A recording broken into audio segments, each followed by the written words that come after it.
SSC পরীক্ষার ফলাফলটা এখন তোমরা এইখানে দেখতে হবে। এইখানে দুইটা সিস্টেম রয়েছে তোমাদের ফলাফলগুলি দেখার জন্য। এই দুইটা সিস্টেমে আমরা এই ভিডিওর মাধ্যমে দেখাচ্ছি। আশা করছি তোমরা সকলে যারা 2025 সালে এসএসসি পরীক্ষা দিয়েছো তোমাদের পরীক্ষার ফলাফলটা এইখান থেকে খুব সহজে দেখতে হবে। তো সেই বিষয়টি আমরা দেখাচ্ছি কীভাবে তোমরা কোন জায়গাতে গেলে তোমাদের ফলাফলগুলি দেখতে পারবে। ওকে, তো চ্যানেলে যারা নতুন অবশ্যই তোমরা চ্যানেলটিকে সাবস্ক্রাইব করে রাখবে। এছাড়া তোমরা যারা রেজাল্ট দেখতে একটু প্রবলেম হবে অবশ্যই আমাদেরকে বলবে, আমরা তোমাদের রেজাল্টটা চেক করে দিব। ওকে, তো প্রথমত যে কাজটি করতে হবে রেজাল্টটা দেখার জন্য তোমাদের চলে আসতে হবে একটি ব্রাউজারে। তোমরা চলে আসবে যে কোনো একটি ব্রাউজারে আসার পর তোমরা সার্চ বারে ক্লিক করবে। সার্চ বারে ক্লিক করার পরে তোমরা ঢাকা এডুকেশন বোর্ডটা তোমরা এখানে লিখবে। এটা লিখলে তোমরা এরকম একটি ওয়েবসাইট তোমরা পাবে। এই যে এখানে তোমরা চলে আসবে। এখানে আসার পরে তুমি দেখতে পাচ্ছ রেজাল্ট আর্কাইভ, এখানে ক্লিক করবে। এখানে তোমরা তিনটা অপশন পাবে, Dhaka board server, Teletalk server, এমনকি এখানে রিক্রুটিং রেজাল্ট। ওকে, তো এখানে তোমরা প্রথমটাতে ক্লিক করবে। তারপর তোমাদের সামনে এরকম একটি পেজ কিন্তু এখানে ওপেন হবে। এখানে তোমরা এক ক্লিকের মাধ্যমে তোমাদের ফলাফলগুলি দেখতে হবে। তো বেশ কিছু একটু ইনফরমেশন দিতে হবে, সেই বিষয়টি দেখাচ্ছে কী কী করতে হবে।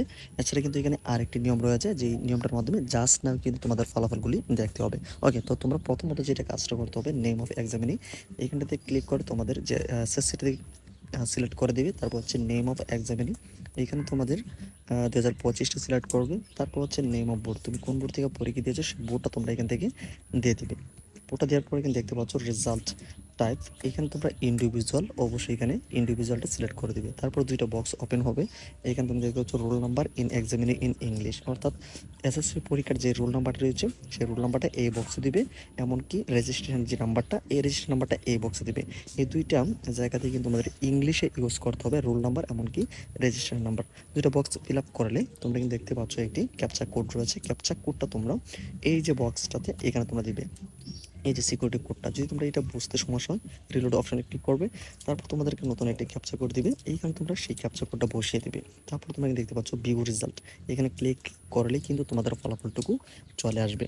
ওকে, এখানে তোমাদেরকে একটা বিষয় বলে রাখি, তো এই জায়গাটাতে তোমাদের রেজাল্টটুকু দেখার জন্য হচ্ছে আজকে অনেকেই এখানে ঢুকবে, যার কারণে সার্ভারগুলো ডাউন থাকবে, এমনকি এদিকগুলোই অনেক লেট হবে এখান থেকে একটু দেখতে। সেই ক্ষেত্রে তোমরা যে কাজটি করবে, তোমাদের মেসেজের মাধ্যমে তোমাদের ফলাফলগুলি কিন্তু জাস্ট নাও সাথে সাথে দেখতে পারবে।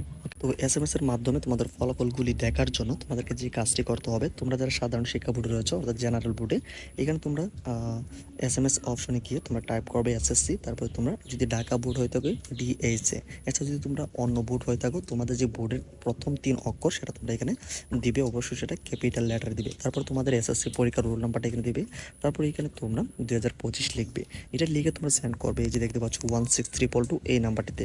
তারপরে তোমরা যারা মাদ্রাসা শিক্ষা বোর্ড রয়েছে তোমরা এখানে দাখিল লিখবে, তারপর হচ্ছে এমএডি, তারপর হচ্ছে তোমাদের রোল নাম্বার, এমনকি এখানে 2025 লিখে এই মেসেজটিকে সেন্ড করবে 16322 এই নাম্বারটিতে। এছাড়া তোমরা যারা কারিগরি বোর্ড রয়েছে, তোমাদের কারিগরি বোর্ড থেকে তোমাদের যেটা করতে হবে এসএসসি লিখবে, তারপর হচ্ছে ট্যাগ টিসি লিখবে, তারপর হচ্ছে রোল নাম্বার, তারপর হচ্ছে তোমাদের 2025 লিখে এই মেসেজটিকে সেন্ড করবে 16322 এই নাম্বারটিতে। এই মেসেজগুলো লেখার পরে তো কিন্তু ফিরতি এসএমএসে তোমাদের ফলাফলগুলি কী রয়েছে সেই রেজাল্টটা কিন্তু এখানে তোমাদেরকে পাঠিয়ে দেওয়া হবে। এছাড়া তোমাদের রেজাল্ট দেখতে যাদের সমস্যা হবে অবশ্যই আমাদেরকে জানাবে, আমরা তোমাদেরকে রেজাল্টটা চেক করে দেব।